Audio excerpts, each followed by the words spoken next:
اعوذ باللہ من الشیطان الرجیم بسم اللہ الرحمن الرحیم۔ سورہ مائدہ آیت نمبر 14۔ اللہ تعالیٰ فرماتے ہیں وَمِنَ الَّذِينَ قَالُوا إِنَّا نَصَارَىٰ أَخَذْنَا مِيثَاقَهُمْ فَنَسُوا حَظًّا مِّمَّا ذُكِّرُوا بِهِ فَأَغْرَيْنَا بَيْنَهُمُ الْعَدَاوَةَ وَالْبَغْضَاءَ إِلَى يَوْمِ الْقِيَامَةِ وَسَوْفَ يُنَبِّئُهُمُ اللَّهُ بِمَا كَانُوا يَصْنَعُونَ۔ یہ سورہ مائدہ آیت نمبر 14 ہے۔ آیت کریمہ کا ترجمہ ہے وَمِنَ الَّذِينَ قَالُوا إِنَّا نَصَارَىٰ، اور جن لوگوں نے کہا کہ ہم نصارہ ہیں، ہم نے ان سے بھی عہد لیا تھا۔ وَمِنَ الَّذِينَ قَالُوا إِنَّا نَصَارَىٰ أَخَذْنَا مِيثَاقَهُمْ، اور جن لوگوں نے کہا ہم نصارہ ہیں، ہم نے ان سے بھی عہد لیا۔ یعنی اللہ تبارک و تعالیٰ فرماتے ہیں کہ جو لوگ نصارہ ہیں، جن لوگوں نے کہا کہ ہم نصارہ ہیں، اللہ کا قول ہے فَنَسُوا حَظًّا مِّمَّا ذُكِّرُوا بِهِ، تو وہ بھول گئے بڑا حصہ اس کا جس کی ان کو نصیحت کی گئی تھی، یعنی وہ اس نصیحت سے فائدہ اٹھانا بھول گئے تھے۔ فَأَغْرَيْنَا بَيْنَهُمُ الْعَدَاوَةَ وَالْبَغْضَاءَ إِلَى يَوْمِ الْقِيَامَةِ، تو ہم نے ڈال دی ان کے درمیان دشمنی اور بغض قیامت کے دن تک، إِلَى يَوْمِ الْقِيَامَةِ، قیامت کے دن تک۔ دیکھیے اس آیت کے اس ٹکڑے میں عیسائیوں کی یہودیوں کے ساتھ دشمنی کی طرف بھی اشارہ ہو سکتا ہے، اور ان کی آپس میں دشمنی اور رنجش کی طرف بھی اشارہ ہو سکتا ہے۔ مفسرین نے اس سلسلے میں دونوں اقوال نقل کیے ہیں۔ تو اس آیت کے ٹکڑے میں عیسائیوں کی یہودیوں کے ساتھ دشمنی کی طرف بھی اشارہ ہو سکتا ہے۔ ماضی میں گزشتہ زمانے میں عیسائیوں اور یہودیوں کے درمیان پورے 1900 سال دشمنی رہی۔ موجودہ دور میں اگرچہ صورتحال تبدیل ہو گئی ہے، کیونکہ عیسائی حضرات جو ہیں وہ حضرت عیسیٰ علیہ السلام کو خدا کا بیٹا سمجھتے ہیں، جبکہ دوسری طرف یہودیوں نے تو انہیں ولد الزنا کہا، نعوذ باللہ منہ۔ یہ بنیادی اختلاف دونوں مذہبوں میں اس قدر شدید ہے کہ اس کی وجہ سے دونوں مذہبوں میں اتحاد اور اتفاق ممکن ہی نہیں ہے، یعنی عیسائیوں میں اور یہودیوں میں۔ چنانچہ جب ہم تاریخ اٹھا کے دیکھتے ہیں تو معلوم ہوتا ہے کہ پورے 1900 سال تک ان کے درمیان چپکلش رہی، دشمنی رہی۔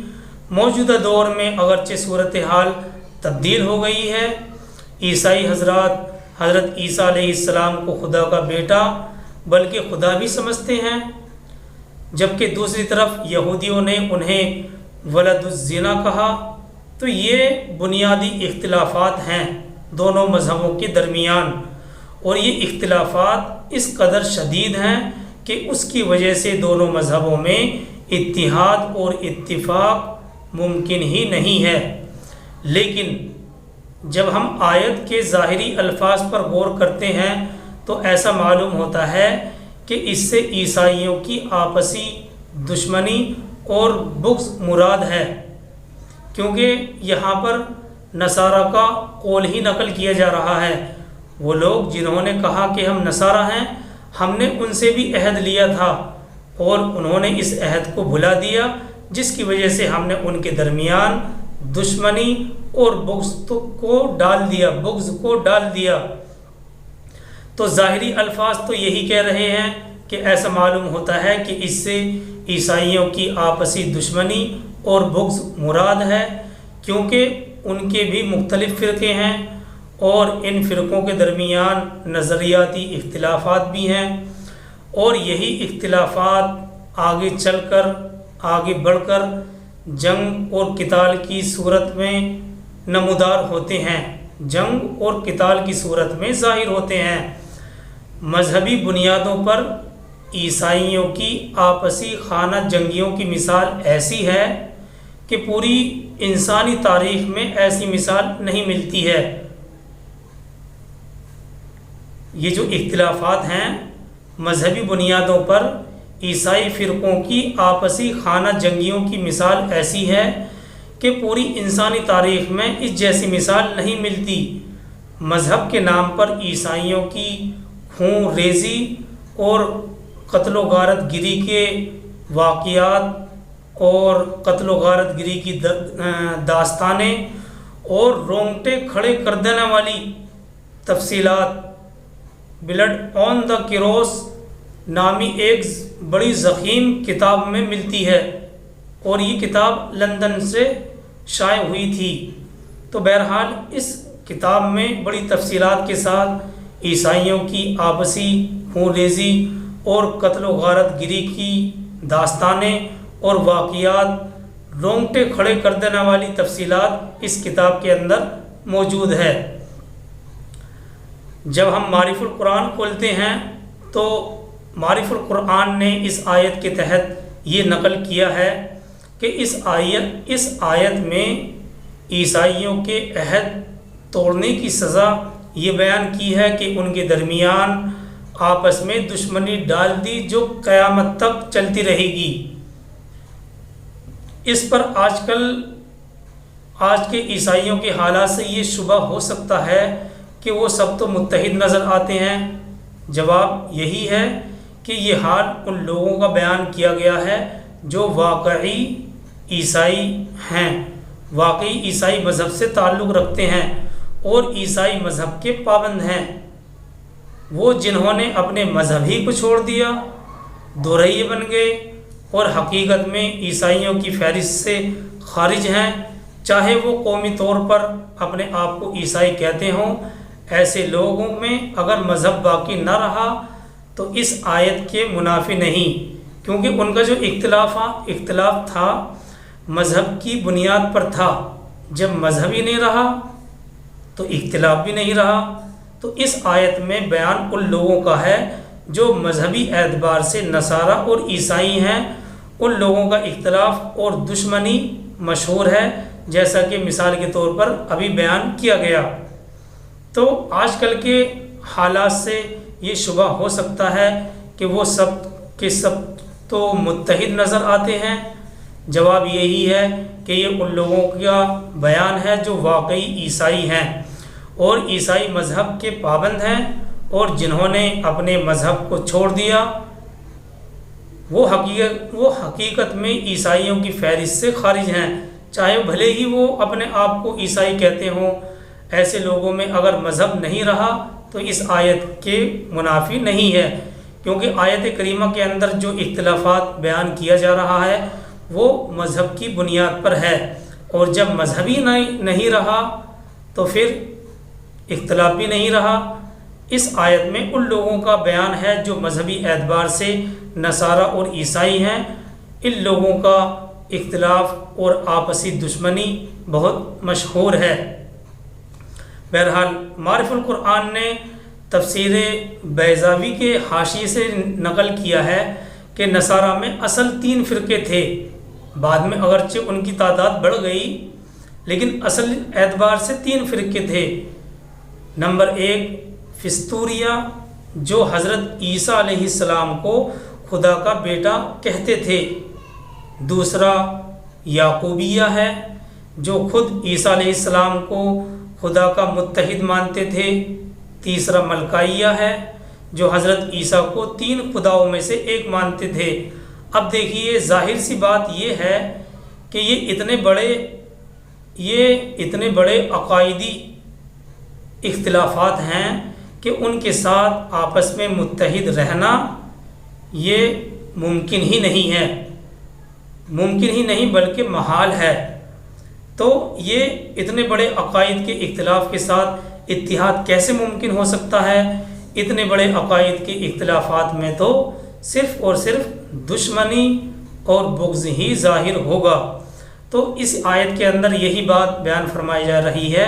اللہ تعالیٰ فرماتے ہیں وَمِنَ الَّذِينَ قَالُوا إِنَّا نَصَارَى أَخَذْنَا مِيثَاقَهُمْ، اور جن لوگوں نے کہا ہم نصارہ ہیں، ہم نے ان سے بھی عہد لیا تھا، فَنَسُوا حَظًّا مِمَّا ذُكِّرُوا بِهِ، تو وہ بھی بھول گئے بڑا حصہ اس کا جس کی ان کو نصیحت کی گئی تھی۔ فَأَغْرَيْنَا بَيْنَهُمُ الْعَدَاوَةَ وَالْبَغْضَاءَ إِلَى يَوْمِ الْقِيَامَةِ، تو ہم نے ڈال دی ان کے درمیان دشمنی اور بغض قیامت کے دن تک۔ آگے چلتے ہیں آیت نمبر 15 کی طرف۔ اللہ تعالیٰ فرماتے ہیں، اور یہ جو آیت نمبر 15 ہے، اس آیت کا انداز سورہ نساء کی آخری آیتوں سے کافی حد تک ملتا جلتا ہے۔ پہلے تلاوت اور ترجمہ دیکھتے ہیں۔ اللہ تعالیٰ فرماتے ہیں یا اہل الکتاب قد جاءکم رسولنا یبین لکم کثیرا مما کنتم تخفون من الکتاب ویعفو عن کثیر قد جاءکم من اللہ نور و کتاب مبین۔ اللہ تعالیٰ فرماتے ہیں یا اہل الکتاب قد جاءکم رسولنا، اے اہل کتاب آ گیا تمہارے پاس ہمارا رسول، یبین لکم کثیرا مما کنتم تخفون من الکتاب، جو ظاہر کر رہا ہے تم پر ان باتوں کو جن کو تم چھپا رہے تھے کتاب میں، ویعفو عن کثیر، اور بہت سی باتوں سے تو وہ رسول درگزر بھی کر رہا ہے۔ قد جاءکم من اللہ نور و کتاب مبین، یقیناً آ چکا تمہارے پاس اللہ کی طرف سے نور بھی اور ایک روشن کتاب بھی۔ قد جاءکم من اللہ نور و کتاب مبین، یقیناً آ چکا تمہارے پاس اللہ کی جانب سے ایک نور بھی اور ایک روشنی بھی۔ دیکھیے یہاں نور سے مراد نبی صلی اللہ علیہ وسلم کی ذات اور شخصیت بھی ہو سکتی ہے۔ اس سے پہلے سورہ نساء آیت نمبر 174 میں ہم پڑھ چکے ہیں، اللہ تعالیٰ نے وہاں فرمایا تھا وَأَنزَلْنَا إِلَيْكُمْ نُورًا مُبِينًا، یہ سورہ نساء آیت نمبر 174 میں ہم پڑھ چکے ہیں، اور نازل کر دیا ہم نے تمہاری طرف روشن نور۔ وہاں سورہ نساء میں نور سے مراد قرآن ہے، اس لیے سرکار دو عالم صلی اللہ علیہ وسلم کے لیے فعل انزلنا، لفظ انزلنا استعمال کرنا درست نہیں ہے، اس لیے یہاں زیادہ احتمال یہی ہے کہ یہاں نور سے مراد سرکار دو عالم صلی اللہ علیہ وسلم کی ذات مراد ہو، یعنی آپ روح پر نور تھے، یعنی آپ صلی اللہ علیہ وسلم روح پر نور، یعنی روح پر نور مطلب یعنی ایسی روح جو نور سے بھری ہوئی ہو۔ آپ صلی اللہ علیہ وسلم کی روح اور روحانیت آپ صلی اللہ علیہ وسلم کے پورے وجود پر غالب تھی، اس لحاظ سے سرکار دو عالم صلی اللہ علیہ وسلم کو نور مجسم بھی کہا جا سکتا ہے۔ تو زیادہ احتمال یہی ہے کہ یہاں نور سے مراد سرکار دو عالم صلی اللہ علیہ وسلم کی ذات مبارک ہو، یعنی آپ روح پر نور تھے، یعنی ایسی روح جو نور سے بھری ہوئی ہو۔ آپ کی روح اور روحانیت آپ صلی اللہ علیہ وسلم کے پورے وجود پر غالب تھی، اس لحاظ سے سرکار دو عالم صلی اللہ علیہ وسلم کو نور مجسم بھی کہا جا سکتا ہے۔ اور مفسرین کا ایک قول یہ بھی نقل کیا گیا ہے کہ اس آیت میں آپ صلی اللہ علیہ وسلم کو نور استعارتاً کہا گیا ہے، عارضی طور پر۔ اور دیکھیے یہ بھی ہو سکتا ہے کہ یہاں نور سے مراد بھی قرآن کریم ہی کو، نور یہاں قرآن کریم ہی کو کہا گیا ہو، اور واو رہا واو اس میں واو تفسیری ہو، یعنی وضاحت کرنے کے لیے ہو۔ اس صورت میں آیت کا مفہوم اس طرح ہوگا، آ گیا تمہارے پاس نور، یعنی کتاب مبین، روشن کتاب۔ تو بہرحال لیکن بہتر احتمال یہی ہے کہ یہاں نور سے مراد سرکار دو عالم صلی اللہ علیہ وسلم کی ذات اقدس کو لیا جائے۔ دوسری بات غور کرنے کی آیت کریمہ کے اندر یہ ہے کہ اس آیت میں قرآن کو مبین کہا گیا ہے، نور و کتاب مبین، تو اس آیت کے حصے میں قرآن کو مبین کہا گیا ہے۔ وجہ اس کی تفسیر ابن کثیر نے یہ بیان کی ہے کہ یہ قرآن یعنی قرآن مجید لوگوں کو سلامتی کا راستہ دکھاتا ہے، لوگوں کو اندھیریوں سے نکال کر نور اور روشنی کی طرف لے جاتا ہے اور راہ مستقیم کی رہبری کرتا ہے۔ اس کتاب یعنی قرآن مجید کی وجہ سے اللہ کے انعاموں کو حاصل کر لینا اور اس کی سزاؤں سے بچ جانا بالکل آسان ہو گیا ہے۔ یہ کتاب یعنی کتاب قرآن مجید گمراہی کو ختم کرنے والی اور ہدایت کو واضح کر دینے والی ہے، اس لیے اس کتاب کو کتاب مبین کہا گیا ہے۔ تو یہ ابن کثیر کے الفاظ ہیں۔ ابن کثیر نے یہ بیان کیا ہے کہ یہ قرآن، وجہ اس کی یہ بیان کی ہے کہ یہ کتاب قرآن مجید لوگوں کو سلامتی کا راستہ بتلاتا ہے، لوگوں کو اندھیریوں سے نکال کر نور اور روشنی کی طرف لے جاتا ہے اور راہ مستقیم کی رہبری کرتا ہے۔ اس کتاب یعنی قرآن مجید کی وجہ سے اللہ سبحانہ و تعالیٰ کے انعاموں کو حاصل کر لینا اور اس کی سزاؤں سے بچ جانا بالکل آسان ہو گیا ہے۔ یہ کتاب یعنی قرآن مجید گمراہی کو ختم کرنے والی اور ہدایت کو واضح کرنے والی کتاب ہے۔ اگلی آیت نمبر 16 بھی اسی کی رہنمائی کرتی ہے۔ اللہ تعالیٰ فرماتے ہیں یہدی بہ اللہ من اتبع رضوانہ سبل السلام، یہدی بہ اللہ من اتبع رضوانہ سبل السلام ویخرجہم من الظلمات الی النور بإذنہ ویہدیہم الی صراط مستقیم۔ اس کے ذریعے سے اللہ تعالیٰ رہنمائی فرماتا ہے جو اس کی رضا کے طالب ہیں، سبل السلام، سلامتی کے راستوں کی طرف۔ اس کے ذریعے سے یعنی قرآن کریم کے ذریعے سے اللہ تعالیٰ رہنمائی کرتا ہے اس کی جو اس کی رضا کے طالب ہیں، سبل السلامی، سلامتی کے راستوں کی طرف، وَيُخْرِجُهُم مِّنَ الظُّلُمَاتِ إِلَى النُّورِ بِإِذْنِهِ وَيَهْدِيهِمْ إِلَى صِرَاطٍ مُّسْتَقِيمٍ، اور نکالتا ہے انہیں اندھیریوں سے روشنی کی طرف اپنے حکم سے اور ان کی رہنمائی فرماتا ہے سیدھے راستے کی طرف۔ آگے چلتے ہیں آیت نمبر 17 کی طرف۔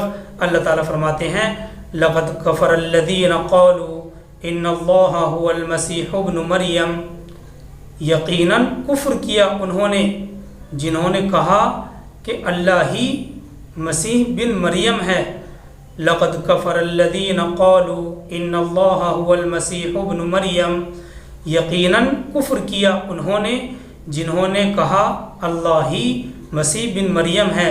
حضرت عیسیٰ علیہ السلام کے بارے میں عیسائیوں کے یہاں جو عقیدے پائے جاتے ہیں ان میں سے ایک یہ بھی ہے کہ اللہ ہی مسیح بن مریم ہے۔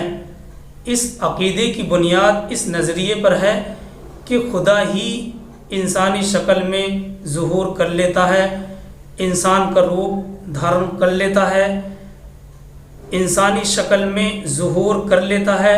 اس عقیدے کو گوڈ انکرنیٹ بھی کہا جاتا ہے، یعنی اوتار کا عقیدہ۔ بہرحال اس آیت کے اس آیت میں اس عقیدے کی سختی کے ساتھ تردید کی گئی ہے۔ ہمارے یہاں بھی بعض لوگوں نے نبی اکرم صلی اللہ علیہ وسلم کی محبت میں غلو سے کام لے کر حد سے آگے تجاوز کیا، اور کسی شخص نے یہاں تک کہہ دیا کہ جو کبھی مستوی عرش تھا خدا ہو کر اتر پڑا مدینے میں وہ مصطفیٰ ہو کر۔ تو بہرحال اس آیت میں اس عقیدے کی تردید کی گئی ہے کہ انسانی شکل میں اللہ تبارک و تعالیٰ ظہور کر لیتا ہے۔ اللہ تعالیٰ فرماتے ہیں قُلْ فَمَن يَمْلِكُ مِنَ اللَّهِ شَيْئًا، تو آپ ان سے پوچھئے، آپ ان سے معلوم کیجئے کہ کون ہے جسے اختیار ہو اللہ کے مقابلے میں کچھ بھی۔ قُلْ فَمَن يَمْلِكُ مِنَ اللَّهِ شَيْئًا، تو آپ ان سے پوچھئے کہ کون ہے جسے اختیار ہو اللہ کے مقابلے میں کچھ بھی۔ اور آگے اللہ تعالیٰ ایک اصول بیان فرماتے ہیں ان اراد ان یہلک المسیح ابن مریم وامہ ومن فی الارض جمیعا، ان اراد ان یہلک المسیح ابن مریم وامہ، اگر وہ یعنی اللہ اگر وہ ہلاک کرنا چاہے مسیح بن مریم کو اور ان کی ماں کو، ومن فی الارض جمیعا، اور جو کچھ آسمانوں میں اور زمین میں ہے، اور جو کچھ زمین میں ہے، ان سب کو یعنی اللہ سبحانہ و تعالیٰ ان سب کو ہلاک کرنا چاہے تو کون ہے جو اس کا ہاتھ روک سکے؟ وَلِلَّهِ مُلْكُ السَّمَاوَاتِ وَمَا فِي الْأَرْضِ وَلِلَّهِ مُلْكُ السَّمَاوَاتِ وَالْأَرْضِ وَمَا بَيْنَهُمَا، اور اللہ ہی کے لیے ہے بادشاہی آسمانوں اور زمین کی اور جو کچھ ان کے درمیان ہے۔ یخلق ما یشاء، وہ پیدا کرتا ہے جو کچھ چاہتا ہے۔ واللہ علی کل شیء قدیر، اور اللہ ہر چیز پر قادر ہے، وہ جو چاہتا ہے جسے چاہتا ہے تخلیق فرماتا ہے۔ اس نے یعنی اللہ سبحانہ و تعالیٰ نے حضرت عیسیٰ کو، آدم کو اور حضرت یحییٰ علیہ السلام کو معجزانہ طور پر پیدا فرمایا ہے۔ حضرت آدم علیہ السلام کو مٹی سے پیدا کیا اور کہا کن ہو جا، اور وہ بن گئے۔ اور حضرت عیسیٰ علیہ السلام کو اللہ تعالیٰ نے بغیر باپ کے پیدا کیا۔ اسی طرح سے حضرت یحییٰ علیہ السلام کی جو پیدائش تھی وہ بھی ایک معجزہ تھی۔ تو یہ اللہ کے اختیار میں ہے۔ تو یہ سب وضاحت ہے جو ان آیتوں سے سمجھ میں آتی ہے۔ اللہ تبارک و تعالی ہم سب کو عمل کی توفیق عطا فرمائے۔ سبحان اللہ بحمدہ، سبحانک اللہم وبحمدک، ونشہد ان لا الہ الا انت، ونستغفرک ونتوب الیک۔ سبحان ربک رب العزۃ عما یصفون، وسلام علی المرسلین، والحمد للہ رب العالمین۔ یہ آیت نمبر 17 تک ہو چکا ہے، سورہ مائدہ آیت نمبر 17۔